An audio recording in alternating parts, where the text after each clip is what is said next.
Yes, thank you. My name is Anders, and I work for EY, as mentioned, and I run something called SPSI, which stands for Sustainable Product and Service Innovation. And I run that through the EMEA region, so Europe, Middle East, India, Africa. And I have the greatest job in the world because I get to collaborate with companies on this one super tricky question. How do we shift from business to sustainable business? And what we mean with sustainable business is basically this: making intentional changes to a company's processes, products, services to generate long-term environmental social benefits while creating economic profits for the firm. And honestly, how many companies do you know or do you represent that can sign up 100% on this? Not many, because it's so hard. To put it more simply, if we don't adapt and fix this, all the companies that don't adapt will go bankrupt in 5 to 10 years. And that's a fact. And it's very, as I said, it's very hard. We, company leaders, operate under extreme circumstances. We have AI and robotics, we have quantum machine learning, we have Web 3.0 and the metaverse and how to relate to customers in that, whatever that is. We're trying to figure all this stuff out. Meanwhile, we have extreme stakeholder expectations. We have to perform better and better and better each day, each week. We have a war on talent out there that it's so hard to get talent to deliver on these promises. And then we have the sustainability challenge on top. But we're really trying hard to redefine that definition of growth that's been dominating for 10, 15 years, established by the technology companies, that growth is about growth at all costs. Growth is about acquiring the user, pouring money into the market, getting the user in there, retaining them. It's about users and the data of the users being the actual product. About quarterly financial metrics, about how we have weaponized technologies like AI with casino tactics to glue our kids to the screen all day, or to, as the buy now, pay later suggests, to buy stuff that we don't need with money that we don't have to impress somebody we don't even know about. And we're trying to really break out of this paradigm. It's an honest intent to redefine growth. And can we start to shift customer loyalty to create mutual value and loyalty instead of transactional customer acquisition, just pouring money on it? Can we go from that user-centric to more human-centric design and developments? Circular, purpose-driven, etc. We're really trying to find these new incentives, these new mechanisms that combines these two factors that I mentioned in the beginning of sustainable business, basically doing good and making profit. And we're trying really hard to do this because all the signals are there. Super clear. Translated into hard numbers. So the World Economic Forum says that if we don't reverse this, we're going to lose half of the global GDP. So the numbers are there. The facts are there. And we're also trying really hard because the signals of the opportunity, as been mentioned here before as well, are also really clear. We can create hundreds of millions of jobs in the next 10 years, 8 to 10 years, that will be resilient to shock and change if we adapt. And we're really trying hard because we really want to leave something better than what we have created to our kids and grandchildren. And that's really a core human question. What do we leave behind? What is going to be the reputation of us? And I think everybody in here knows this. We are here today in Split because we know this. All the speakers and panels before me have expressed this. So why is it so hard to convert all that insight, all that knowledge, all those statistics and science into action? That's something I really want to explore today. Because we know we can. It's not like we don't know how to really act. We can create a vaccine in less than a year and then basically distribute that vaccine across the world in the next year. We know how to do this when it's in our lives, when we have people around us that affects, or ourselves, when people are dying in our families, we're under lockdown, then we can act.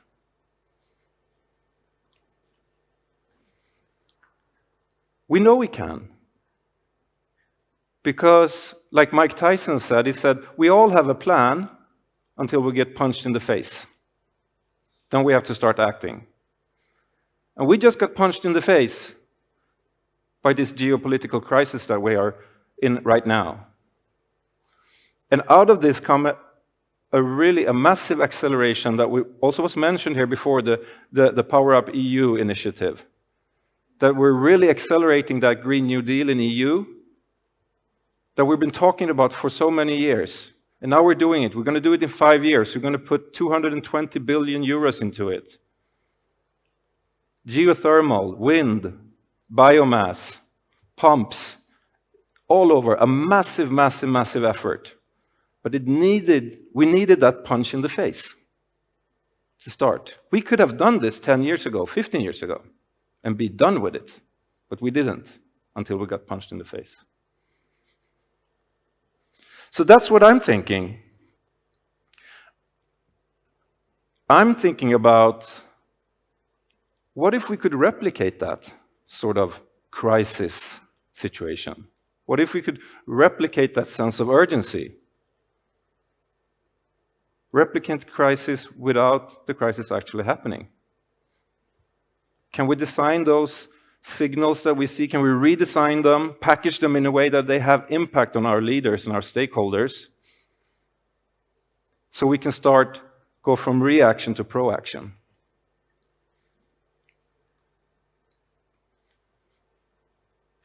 I love this quote.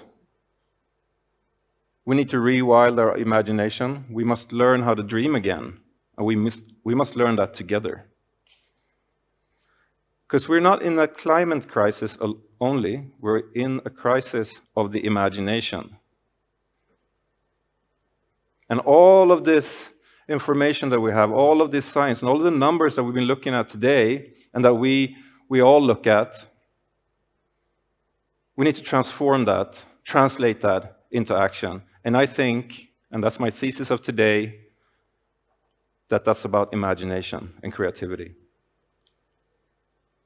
Because all data, all science has a certain level of ambiguity. It's not 100%.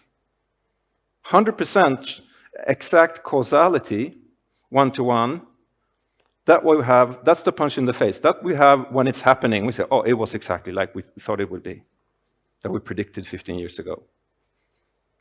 We need to start looking at the patterns in these data sets, or in this science, in this conversation that we are having around sustainability.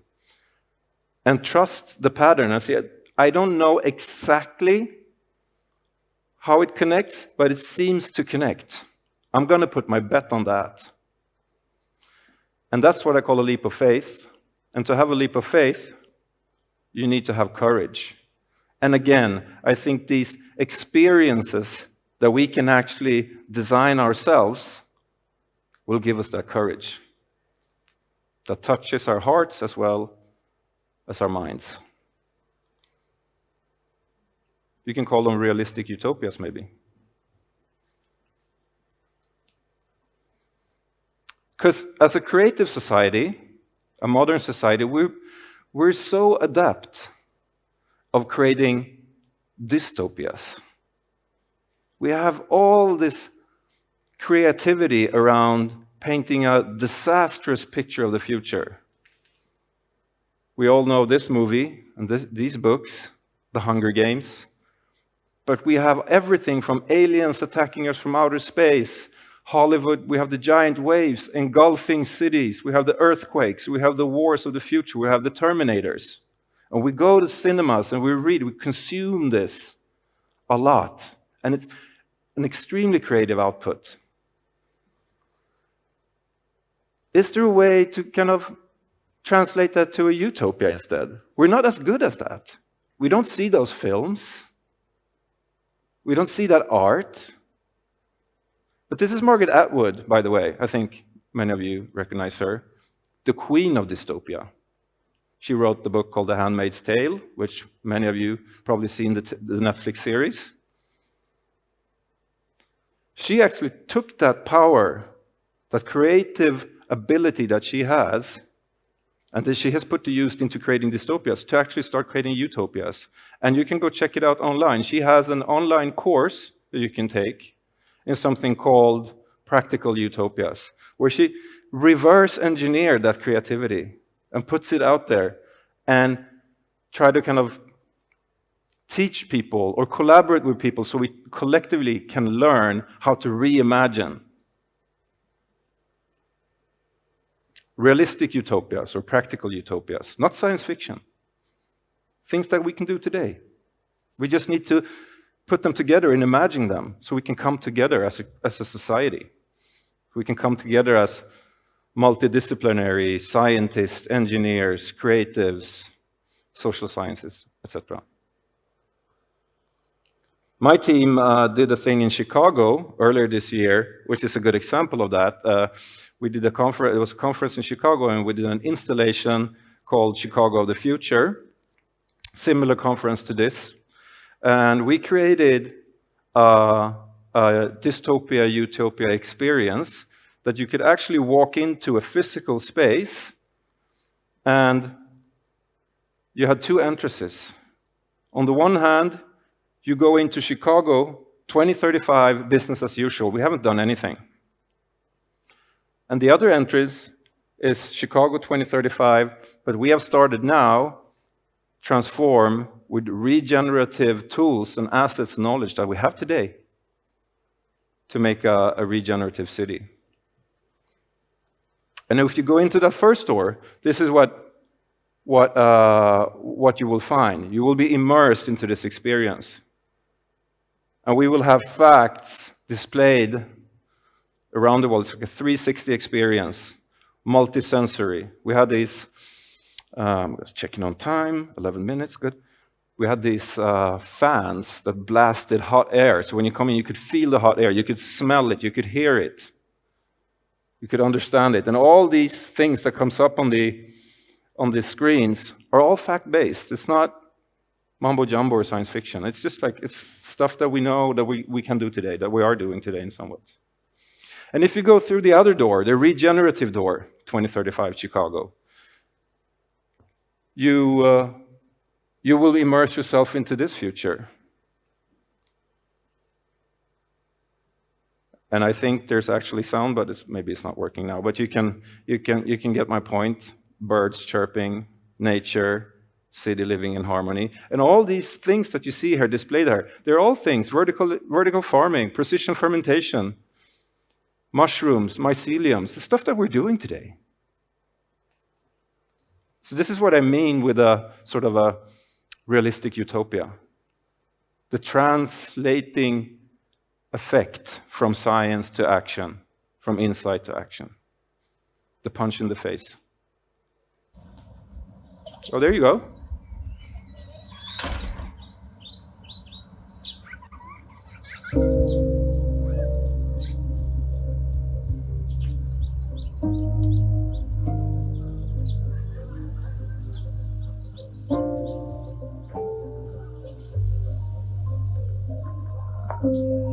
And people could go in here and they could stay here. And they could sit down. We had like picnic blankets. You could sit down within these two worlds and have a conversation. Company leaders, regulators, government people.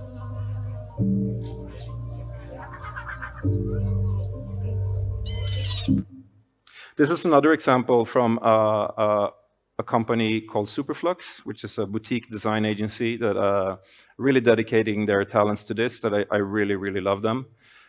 They created also these immersive utopia spaces. This is for COP26, so the global leadership, sustainability in here, immersed in this, trying to take decisions. Okay, so I'm talking about imagining a future that is desirable, the utopia, but also possible, practical. How do we do that? Well, there's a method to the madness. It's not open creativity. For us, we use this model as a baseline in our process. This is called the future back model. So it works a little bit like, think about a light torch or a flashlight in the dark. You have a really clear signal close to the source, close to where we are, and the further the light goes, the wider it gets in its scope, but also the less resolution do you have, the more insecurity. And traditionally we use this because we look at what is actually possible, what is plausible, probable, and then we project. That's what we call a forecast. We still forecast. A lot of consultants like EY make a lot of money on forecasting. But forecasting is really trying to adapt to a future that you think will come. It's not you controlling your destiny. It's not us putting a preferable future out there, manifesting that, making that sink into the hearts and minds of the people that take decisions, convincing them, and then say, okay, how do we re-engineer from that future, step by step by step back here, so we know what to do next week, next year, next decade. That's what we do, and there's a process for that, and it's called backcasting preferable futures. I'm going to speed up. I just have a couple of minutes, but I want to finish up with an amazing story that I love so much. Has anybody heard about the radioactive cats? No? Great. So 30 years ago, there was the US Department of Energy. They went out with an RFP, or a question for collaboration, to tackle the problem of information. That how do we create signals that we have radioactive waste stored somewhere on Earth, and we need to warn about that. How do we create signals that last for 100,000 years? It's a really vexing problem, but super relevant. So they went out, and they got a couple of different responses. There was these two philosophers, a French guy and an Italian guy, that has something called the Human Interaction Task Force, that came up with the idea of the cat. They were thinking the cat was placed on an altar, an extremely important cultural animal in our society, even in ancient Egypt, 4,000 years ago. And it still is. So you could assume it will continue to be. So let's choose the cat. And then they thought, could we bioengineer cats so they actually change color, turn blue, when exposed to radioactivity? And then we would create culture around this. We would create songs. Stay away from the blue cat. Every kid would sing it. Poems, artifacts, stories that will travel through time, across generation, over these 100,000s of years. So people will instinctively understand, hundreds of thousands of years from now, that if you see one of these animals, stay away. This is not a good place. This didn't fly with the US Department of Energy and the scientists there, so of course. And it kind of faded away as a goofy, crazy idea. 30 years later, just a couple of years ago, an investigative journalist in New York found this old story, this case, and he created a new story about it, published it, and actually made a little documentary about this idea. It's like, thinking about it, it's not that weird. And that got picked up online. It went viral. So now there's bioscientists, social scientists, artists, musicians collaborating at scale across the world, tackling this problem. Not just like, can we make a blue cat? But how do we actually create signals? And how do we create empathy that travels through time across generations? So it scaled, this weird idea. Or the tokamak. This is a French fusion technology machine that harvests the energy of the sun. This is not utopia, this is happening right now, France. This machine weighs more than 3 Eiffel Towers combined. And it sucks the energy of the sun, and with fusion technology actually managed to bottle it. Just a little bit right now.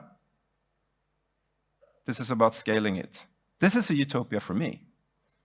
And it's kind of there.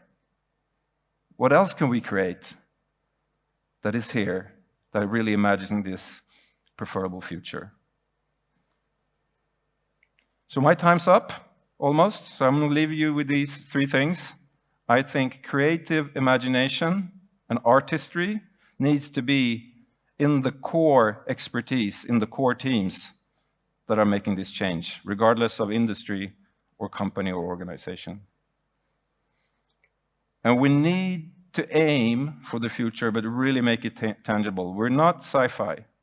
We need to have an expectations horizon that is between the 5 and 10 years, based on everything we know now. And we have to be stubborn, but optimistic. Thank you so much. I'm really looking forward to talk to any and everybody of you the rest of these days in Split about this. Thank you.